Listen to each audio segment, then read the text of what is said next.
Today's video was made possible thanks to Ren, but more on that in a moment.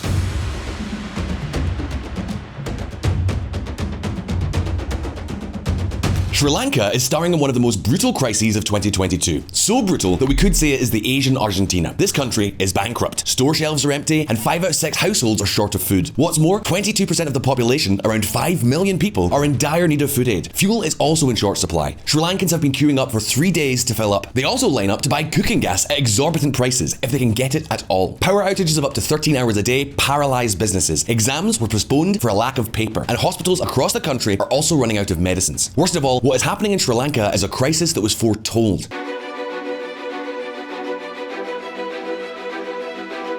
But I know what you're thinking. But alright, Grant, what do I care about the crisis in Sri Lanka if I don't even know where it is on the map? Well, actually, you do, because Sri Lanka is Ceylon, the island in the Indian Ocean that we always see right next to India. But mostly, this crisis should matter to you because it could be excellent news for China's military policy. And that, consequently, could be very worrying for India. So what does a crisis have to do with the Chinese military? By the end of this video, you'll understand how everything connects. What's more, what is happening in Sri Lanka is also a cautionary tale about countries that have runaway public spending and fallen into massive debt. So the question is, what does China's security policy have to do with Sri Lanka? How is it possible that Sri Lanka, which has never been a particularly poor country, has come to find itself in such a situation? What are the measures it is going to have to take to get out of the crisis? Today, on VisualPolitik, we're going to answer all these questions. But first, let's take a look at some history.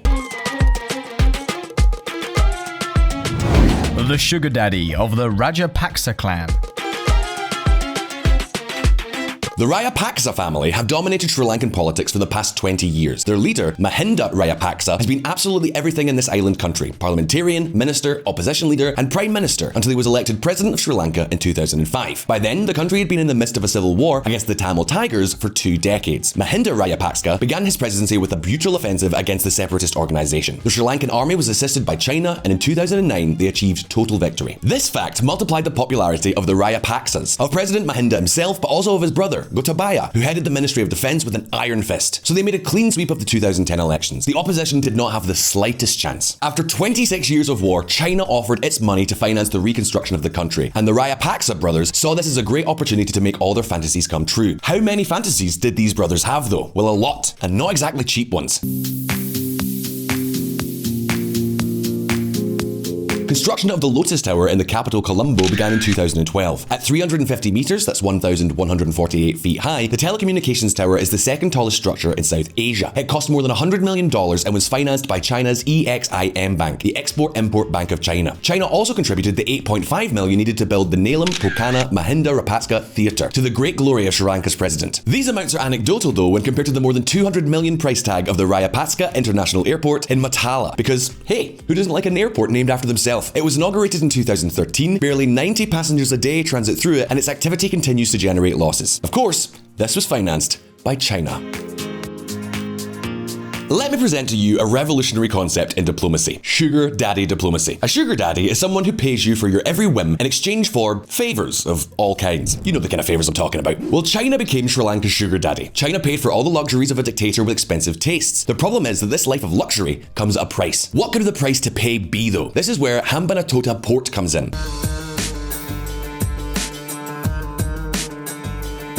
Hambantota is not exactly one of the most important cities in Sri Lanka, but as it happens, it is the area from which the president's clan originates. Located in the south of the country, Hambantota was home to a port with hardly any maritime traffic. However, it was the site chosen by the government to build a deep water macro port. China came to lend more than $1 billion to build it, and in 2017, they signed an agreement whereby the Chinese company would keep its exclusive operations and 85% of the port's profits for 99 years. And, you might wonder, what is the interest of this port? Well, from a commercial point of view, the port is becoming a vital enclave for energy trade, but from a geopolitical point of view, the military's perspective can be even more interesting.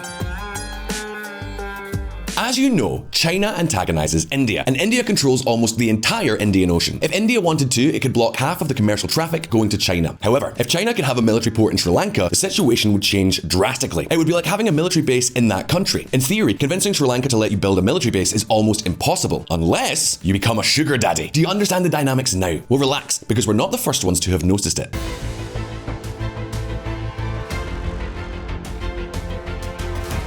Mithrapala Sirisena claimed that Sri Lanka was controlled by one family and that the country was heading towards a dictatorship of rampant corruption and nepotism. Sirisena won the presidential election in 2015, and Sirisena initially suspended most of the previous era's projects on suspicion of corruption, overpricing, and circumventing government procedures.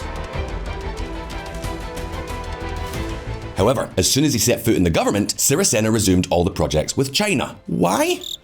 I don't know. But wait a minute, because the problems in Sri Lanka grew. In 2019, the country experienced the worst Islamic attack in its history. 269 fatalities in several simultaneous attacks. Things were not going well in the country, so Sri Lankans went back to the polls, and this is what happened.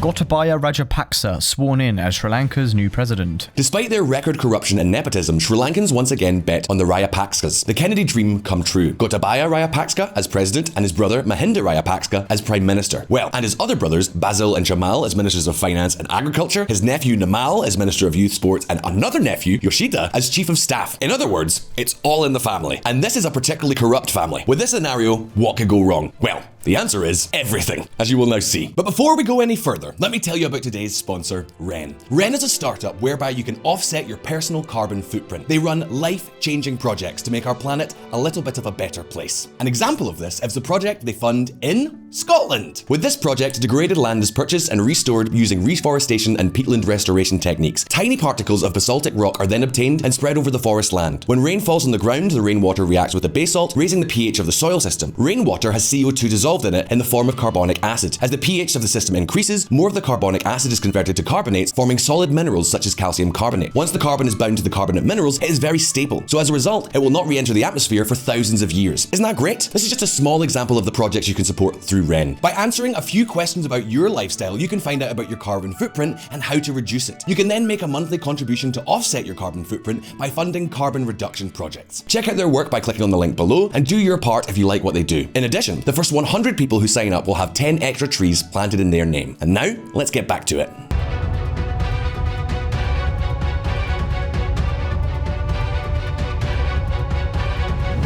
The fall of the Rajapaksa Empire.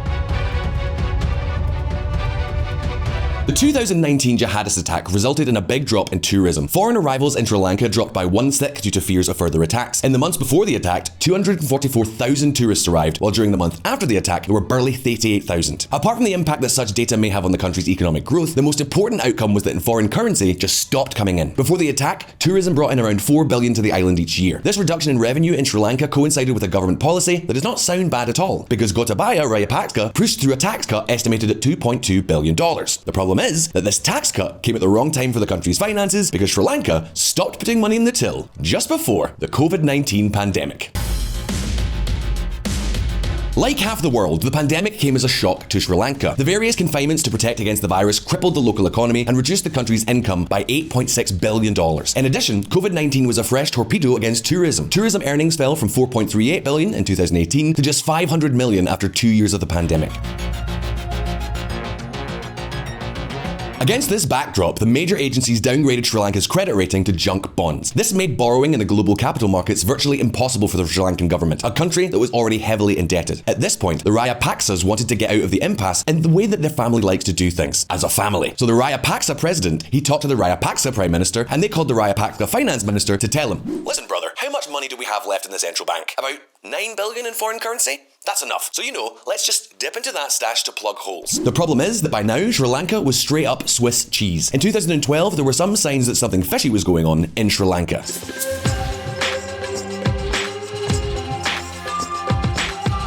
Between February and May this year, the price of fuel in Sri Lanka soared by 38%. And so how do they pay for their oil imports? With solutions like this one. Iran agrees to take tea from Sri Lanka to settle 251 million oil debt. The Rajapaksas used Sri Lanka's 9 billion in foreign currency to continue to service its debt, sustain the value of the local rupee, and ensure the arrival of imports. By April, though, they had polished it all off. The rupee devalued rapidly and lost almost half of its value against the US dollar. The government then announced that it would suspend payments on the 51 billion in Sri Lanka owes to foreign creditors. Imports were frozen.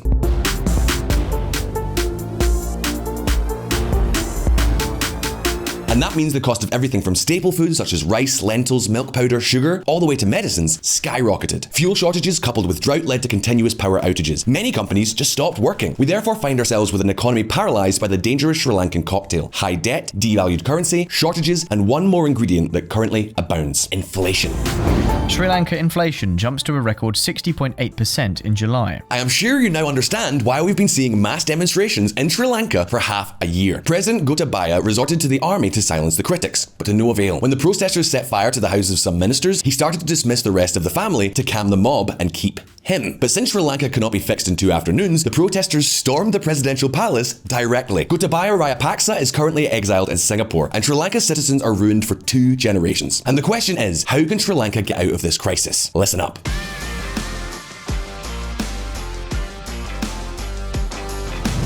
The return of Sugar Daddy. Around 45% of Sri Lanka's debt is owed to private investors. The rest is owed to various countries and multinational institutions, including the Asian Development Bank with 16%, while Japan, China, and the World Bank each account for 10%. Sri Lanka now has to renegotiate the terms of the loans or seek loan forgiveness from its creditors. And here, the scenario becomes more complicated for the island nation. Private investors are more likely than not willing to lose a penny. And that's fair enough. In fact, some like Hamilton Reserve Bank have taken legal action to collect their debt. And then there is China, which has already refused to restructure debt. Since then, negotiations have become more discreet, until this August, when we heard about that port again. Chinese surveillance ship set to dock in Sri Lanka. Can Yuan Wang 5 be used to spy on India? The answer is yes. More importantly, it is a sign that something is changing in the relationship between China and Sri Lanka.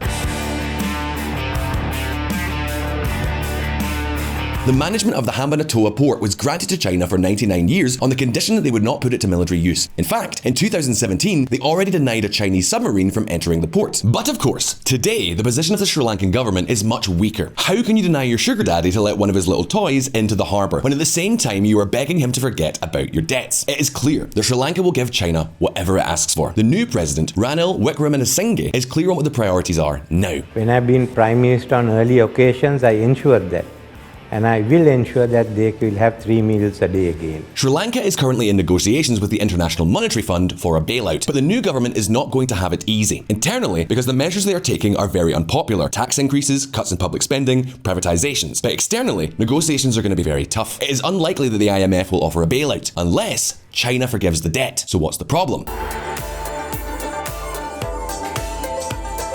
China is not willing to create a president. Remember that China has lent money to many developing countries. If all of a sudden all of these countries default, China would be in big trouble. Let's put this another way. There is only one thing Sri Lanka could do to soften China's heart, and that is to cede the port for military use. That would mean that China could have a military base next to one of its main rivals, India. So you can imagine who is doing the most to prop up Sri Lanka in this crisis. India stands with Sri Lanka, says MEA, highlights US $3.8 billion aid to island nation this year. The problem for India is that it will not be able to solve Sri Lanka's problems on its own. So it now looks like this crisis will offer new developments in the coming months. We on VisualPolitik will be keeping an eye on the situation, but now the question is over to you. Do you think the West should help Sri Lanka so that it does not fall further into China's nets? Or do you think we should not worry about China imitating the United States and deploying military bases abroad? You can leave me your answer in the comments below. If you like this video, give it a like so we know, and I'll see you next time.